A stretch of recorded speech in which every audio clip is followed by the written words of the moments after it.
El uso cotidiano, bueno, ya estricto en los pacientes que se les va a hacer una artroplastia de cadera con una densitometría previa a la cirugía, ¿ayuda a disminuir los factores de aflojamiento, de fatiga o desalojo del material? La densitometría es un auxiliar de diagnóstico y es exactamente lo que hace un termómetro. Cuando usted utiliza un termómetro y el termómetro tiene 40 grados de temperatura, usted le dice al termómetro, oye, ¿y ahora qué le hago al enfermo? El termómetro le dice, para eso eres médico, estudia. Lo que es una densiometría le dice si su masa ósea es arriba, normal o abajo. Es todo lo que hace. Y le ayuda a hacer seguimientos. Entonces, lo que tiene que hacer antes de utilizar cualquier auxiliar de diagnóstico es hacer una perfecta exploración de la historia clínica para poder identificar factores de riesgo. Solamente con una buena exploración se sabe si existe o no indicación para hacer una densitometría, como lo sabe para hacer un ecocardiograma. O sea, no es algo que vaya a ayudarle mucho. Lo que se tiene que hacer es actuar médicamente. La densitometría ayuda, gran herramienta, pero solamente le dice cosas muy limitadas. El resto lo tiene usted que investigar. ¿Alguna otra pregunta?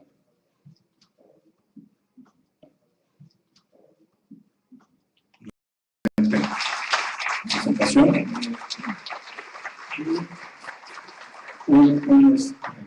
Un anuncio nada más, está transmitiendo por vía internet, por vía Livestream, este primer foro.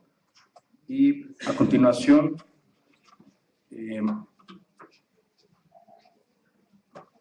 vamos a hacer unas pequeñas modificaciones en cuestión al programa.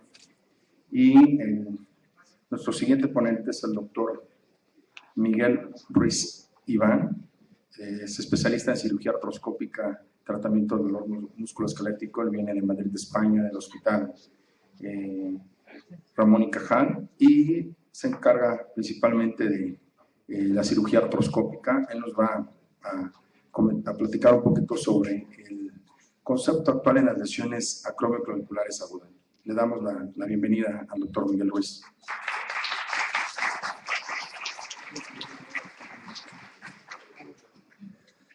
Muchísimas gracias, doctor López Durán. Muchísimas gracias a toda la institución del ISSSTE y, por supuesto, en particular al doctor Martínez Estrada, jefe de servicio, y al director del hospital, el doctor Horta Mendoza. También, aunque desgraciadamente no está presente, al doctor Negrete, que fue el que me invitó inicialmente y que, como muchos saben de ustedes, está convaleciendo. Yo soy cirujano de hombro, he sido artroscopista mucho tiempo y desde hace 3 años me dedico al hombro de una manera más integral, incluyendo las fracturas, la cirugía artroscópica y la artroplastia también. El primer tema que se me ha asignado es este: conceptos actuales en lesiones acromioclaviculares agudas.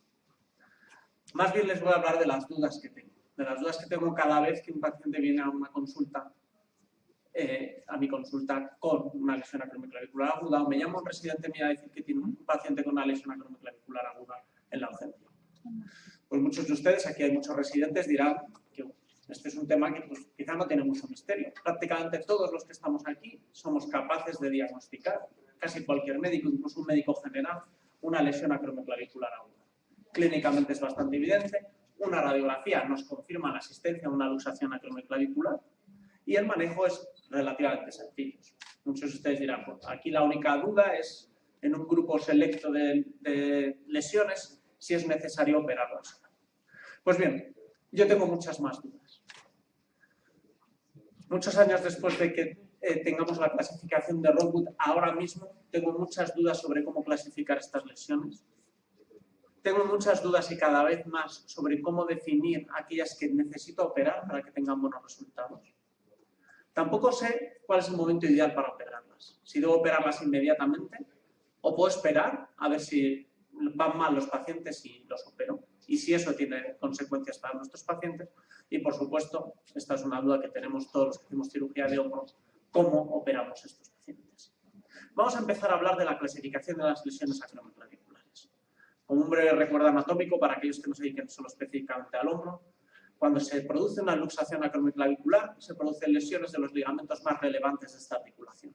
por una parte, los ligamentos coracoacromioclaviculares, que cuando se lesionan producen inestabilidad vertical, y por otra parte, los ligamentos acromioclaviculares, que cuando se lesionan producen inestabilidad horizontal.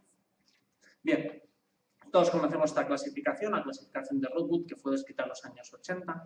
Es una clasificación que se hace básicamente sobre la radiografía anteroposterior simple.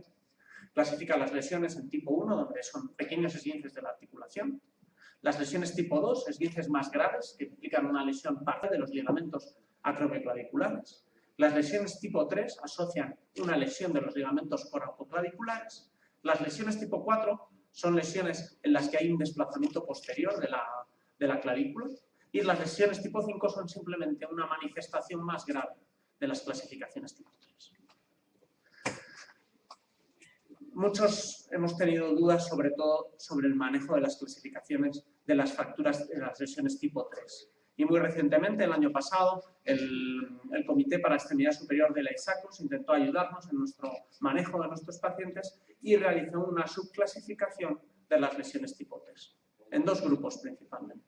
Aquellos que, pasadas 3 o 6 semanas, evolucionaban satisfactoriamente y se podían manejar con tratamiento conservador, y aquellos que 3 o 6 semanas después tenían una evolución negativa y requerían cirugía. Si lo piensa uno, claro, es muy fácil, ¿no? Tengo las tipo 3, no sé si las opero o no, y entonces las que van mal, será que es que hay que operarlas, y las que van bien, las opero. A mí, sinceramente, no me aportó mucho, porque no me da claves para dar a mi paciente inmediatamente después de la lesión. Vamos a repasar un poquito más con cuidado esta clasificación. ¿Y qué es lo que saco yo de la clasificación de Rodwood este año, en el año 2016? Realmente es verdad que hay un grupo, que son las lesiones tipo 2, que se pueden agrupar. Es muy difícil distinguir entre una lesión tipo 1 y una tipo 2 en la clínica. Son lesiones que son eminentemente estables. Y luego tenemos una serie de lesiones que son inestables. Las tipo 4, las tipo 3 y las tipo 5.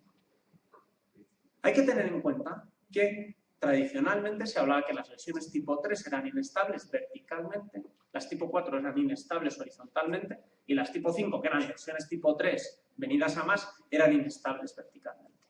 Pero a ninguno de ustedes se les oculta que en todas estas lesiones hay lesiones de ambos complementarios. Y ambas, las 3 lesiones, las tipo 3, las tipo 4 y las tipo 5, presentan inestabilidad, tanto vertical como horizontal. Esta inestabilidad horizontal, que está presente en todas las lesiones inestables de la articulación acromioclavicular, es importante. Porque un paciente que tiene inestabilidad vertical y horizontal de la articulación acromioclavicular está en riesgo de desarrollar, si no se opera, una disquinesis de la cintura escapulotorácica. Esta disquinesis, cuando aparece, es un signo de mal pronóstico para el futuro del paciente, se opere o no, y tiene que ser manejada específicamente mediante tratamiento rehabilitador y muchas veces es resistente al tratamiento. Hemos dicho que todas estas lesiones son inestables horizontales y verticalmente. Otra cosa que hay que tener en cuenta es que la clasificación y la diferenciación entre estos 3 tipos de lesiones son muy difíciles. Hay gente que establece diferencias radiológicas, pero todos sabemos que depende mucho de cómo se haga la radiografía en nuestro propio centro para que estas diferencias sean evidentes o no. En general, son difíciles de diferenciar y hay distintos estudios que dicen que la clasificación y la distinción entre estos 3 tipos de lesiones tienen muy poca reproducibilidad. Y además, cuando analizamos, por ejemplo, los resultados del tratamiento conservador o quirúrgico en la literatura, nos encontramos que la mayor parte de las series mezclan sin pudor pacientes que tienen lesiones tipo 3 con tipo 4 o tipo 5. Así que nos da la sensación de que probablemente, desde el punto de vista de pronóstico, muchas veces se incluyen de manera similar. Para mí es difícil hacer esta distinción. Todas estas lesiones son lesiones inestables. Y si son todas inestables, ¿debemos operarlas a todas? No debemos de operar a ninguna. Bueno, respecto a las lesiones estables, el manejo conservador está perfectamente establecido. Pero si aquellos de ustedes que se presenten y que traten habitualmente patología de hombro saben que algunas de ellas no son tan benignas. Y además, a los que les gusta el fútbol y los que les gusta el fútbol de España saben que pueden no ser tan benignas. Sergio Ramos el año pasado tuvo una lesión acromioclavicular grado 2 que se manejó de manera conservadora, que es una lesión a priori totalmente benigna y que le hizo perderse 15 partidos, media temporada. Así que en determinados pacientes los resultados a corto plazo son malos y en otros muchos a largo plazo son malos, y muchos de ustedes que hacen cirugía artroscópica han tratado meses o años después a un paciente con una lesión aparentemente benigna y han tenido que operarla y hacer una resección de la clavícula. Pero vamos a centrarnos en las lesiones inestables. Hay pocas dudas de que en los pacientes que tienen un desplazamiento grosero con una atrición de las partes blandas que están al lado de la articulación, con un fallo de la fascia altopectoral, con un hueso que está atravesando el trapecio, estas lesiones a priori parece razonable operarlas. Pero sabemos, y muchas veces vemos en nuestras consultas, pacientes que han sufrido estas lesiones que presentan deformidades muy evidentes, como estos dos que vemos aquí, y que tienen funciones normales o casi normales. Así que incluso si no operamos estas lesiones, algunas de ellas van a evolucionar de manera negativa. Es verdad que aquellos pacientes que tienen desplazamientos groseros, sobre todo si son deportistas o activos, probablemente se benefician del tratamiento quirúrgico. ¿Y qué pasa con las lesiones tipo 3? Es de lo que hablábamos al principio, es donde más dudas se nos establecen. Y uno va a la literatura a intentar averiguar si realmente tenemos información que nos hable del pronóstico de estas lesiones. Pues fíjense, Kosten en el año 2014 hizo una revisión sistemática y un metaanálisis de los estudios que hablaban del pronóstico de estas lesiones. Fíjense que para lesiones tipo 3, en la literatura había más de 3.000 estudios. De esos, comparación directa entre tratamiento conservador y quirúrgico aisladamente de lesiones tipo 3, solo había 18. Y prospectivos, solo 3. Y prospectivos aleatorizados, ninguno. Realmente no tenemos evidencia de calidad y la evidencia que disponemos específicamente para las lesiones tipo 3 son muy raras, muy escasas. Vamos a analizarla un poquito con cuidado. Bueno, Kosten hizo la revisión sistemática. ¿Qué conclusiones estableció? Pues fíjense, concluyó que no había evidencia conclusiva para el tratamiento de las lesiones tipo 3. Que no tenemos claro si debemos operarlas o no. Bueno, nos quedamos ahí. Si hay dudas entre operarlas o no, probablemente no operarlas sea lo mejor. Pero dejó una pequeña coletilla. Dijo, en pacientes activos y jóvenes parece que hay algo de ventaja en el resultado cuando se tratan operatoriamente. Esto es muy interesante, sobre todo porque si uno se lee la revisión sistemática, no hay ni una palabra para sustanciar esta afirmación.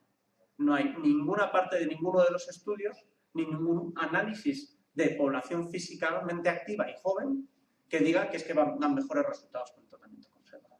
De hecho, si analizamos específicamente los resultados de los estudios que incluyó, que fueron 8, como no había ningún prospectivo randomizado, incluyó aquellos en general prospectivos para comparar tratamiento conservador con quirúrgico. Si seleccionamos estos 4, que son los únicos que tienen medidas objetivas, que se utilizó, por ejemplo, el Kosten, otra medida objetiva para evaluar los resultados. Bueno, pues en estos 4 estudios, en 3 de ellos, no hubo diferencias en las evaluaciones objetivas. Ven los resultados de Kosten en la cuarta columna, exactamente los mismos resultados operándolas que no operándolas. Y en el que hay diferencia, que es el tercero, el de Gestener, fíjense la diferencia que hay en la evaluación de Kosten. Solo de 9 puntos entre un grupo y otro. Ahora, yo creo que una de las últimas modas a la hora de evaluar críticamente la literatura es el cambio mínimamente relevante desde el punto de vista clínico. Para el Kosten es 10 puntos. Si un estudio encuentra diferencias de menos de 10 puntos entre dos actitudes terapéuticas, probablemente eso no tenga impacto en nuestros pacientes, porque un cambio de menos de 10 puntos realmente no es importante. Así que la realidad es que la conclusión de este metaanálisis es probablemente que el tratamiento conservador da aproximadamente los mismos resultados que el tratamiento quirúrgico. Y esto es un consenso que en el consenso de LSACOS llegaron a él claramente. Y se establecieron a establecer decididamente la siguiente recomendación. Que todos los pacientes que tienen lesiones tipo 3, o sea, vamos a hablar de lesiones inestables que no tienen desplazamiento grosero, vamos a manejarlos conservadoramente. Vamos a manejarlos conservadoramente por lo menos durante 3-4 semanas y ver cómo van. Algunos de esos pacientes se van a manejar conservadoramente y van a ir bien. Y si no los operamos, se recuperarán antes e irán antes a volver a hacer su deporte que aquellos que operamos. ¿Qué pasa a las 3 o a las 4 semanas? ¿Tenemos alguna manera de identificar pacientes que van a ir mal? Por una parte, por supuesto, el resultado clínico. Aquellos que están mal a las 3, 4, 5, 6 semanas probablemente luego vayan mal, tengan disquinesis ya y haya que operarlos para evitar que vayan mal. Se habló de la proyección de Alexander. Es una proyección que se hace, es una proyección de abducción cruzada que permite ver si la clavícula distal se monta por encima de la columna. Esa proyección hay que saber hacerla y puede ser útil, pero ahora mismo no tenemos estudios validados que nos digan que realmente tiene valor pronóstico. Estamos hablando de esperar operar. Todos nuestros pacientes tradicionalmente siempre les hemos dicho que una vez está decidido que hay que operarle, mejor es operarle inmediatamente que está todo fresco. ¿Tiene influencia y es importante operar precozmente o realmente podemos operar estas 3, 4 hasta 6 semanas que nos dice el consenso de la ISACOS? Bueno, una pregunta relevante es, ¿qué nos dice la literatura de las que manejamos conservadoramente? ¿Realmente vamos a tener que operar mucho? Si tenemos una lesión tipo 3, ¿vamos a tener que operar muchas a las 3, 4, 6 semanas? Pues fijaros, tenemos la revisión sistemática de Kosten. Incluía entre los 8 estudios 105 pacientes tratados conservadoramente. Los seguimientos variaban entre los 6 meses y los 2 años. De esas 105 tratadas conservadoramente hubo malos resultados funcionales, pero ninguna se reoperó dentro del estudio. Hay otro metaanálisis un poquito más reciente de Smith, un poquito más antiguo de Smith, que incluye más grupos distintos y encuentra que solo 10 de 185 tratadas conservadoramente tienen y requieren cirugía. En mi experiencia, mi realidad clínica es que entre una de cada 10 y una de cada 20, al final tengo que acabar operándolas porque dan malos resultados. Así que lo primero, merece la pena esperar porque vamos a ver que muchas van bien y van bien más rápidamente. Y segundo, cuando las operemos, tenemos que decidir si estamos perjudicando a nuestro paciente demorando la cirugía de 3 a 6 semanas. Sobre esto hay una revisión sistemática también relativamente reciente, hace 2 años, por Stephanie y Shaw, que analizó específicamente qué es lo que pasaba. Pues bueno, incluyó 8 estudios que valoraban las diferencias entre la cirugía aguda y la cirugía diferida y 4 encontraron diferencias y 4 no. La realidad es que cuando hablan de diferencias, las diferencias principales eran en 2 aspectos que pueden ser relativamente relevantes. No había diferencias en la evaluación objetiva de función. Había diferencias respecto a la evaluación de satisfacción del paciente, lo cual es lógico, porque un paciente que se opera inmediatamente después de una lesión, en general, suele estar más satisfecho que si se opera 5 o 6 semanas después. Y luego respecto a la radiografía. Desde el punto de vista radiológico, parecía que se conseguía una reducción un poquito mejor si estos pacientes se operaban inmediatamente. Bueno, no sé si les estoy abriendo muchas dudas, como expresándoles algunas certezas, por lo menos tengan algo más que pensar la próxima vez que tengan una lesión acromioclavicular. Bueno, ¿cómo operamos? Esto es muchísimo más difícil. ¿Cuál es la alternativa quirúrgica más eficaz? Aquí ven un montón de técnicas quirúrgicas. Podría pasarme 15 minutos pasando diapositivas y enseñando soluciones quirúrgicas para este problema, para lesiones agudas y crónicas. Hay infinidad, decenas si no centenares de soluciones quirúrgicas distintas.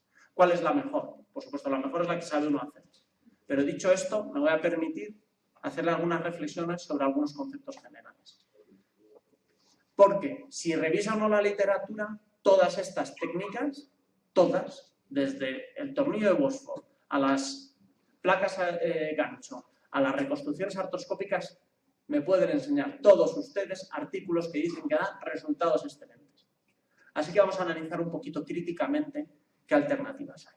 La primera decisión es si vamos a hacer un procedimiento artroscópico o un procedimiento abierto. Esta es una decisión difícil. Yo, por formación, me han definido como artroscopista. Pues lo que les voy a decir es que si ustedes lo que quieren hacer es un procedimiento artroscópico por mínimas incisiones, no deben de hacerlo. No lo hagan. No lo hagan, porque es esencial hacer una reconstrucción adecuada, no solo de los ligamentos coracoclaviculares, sino también de los ligamentos acromioclaviculares, que son esenciales para la estabilidad horizontal. Quieren hacer la mayor parte de su procedimiento por vía artroscópica y luego extender su incisión lateralmente una vez han hecho la reconstrucción artroscópica para abrir esa articulación y hacer una reconstrucción de esos ligamentos, perfecto. Pero esas técnicas solo artroscópicas que todos hemos visto, pacientes que tienen 2 incisiones puntiformes para el artroscopio y una herida de menos de 1 centímetro para el paso de los dispositivos de suspensión. Eso para mí no es una buena alternativa, porque no controla la inestabilidad horizontal. Y los pacientes con inestabilidad horizontal residual tienen peores resultados. Hay una buena pregunta, dicen, hay que hacer una artroscopia porque a veces aparecen lesiones asociadas. Nosotros hemos hecho un estudio multicéntrico en España para ver cuántas lesiones asociadas hay y la realidad es que no hay tantas. Pero yo les anticipo que lo que yo hago personalmente es que hago un procedimiento abierto de reconstrucción y antes de eso hago un procedimiento artroscópico, hago una artroscopia exploradora para ver si hay lesiones asociadas y me quedo más tranquilo. De esto hemos hablado ya. La clave no está solo en la reconstrucción coracoclavicular. La clave está también en la reconstrucción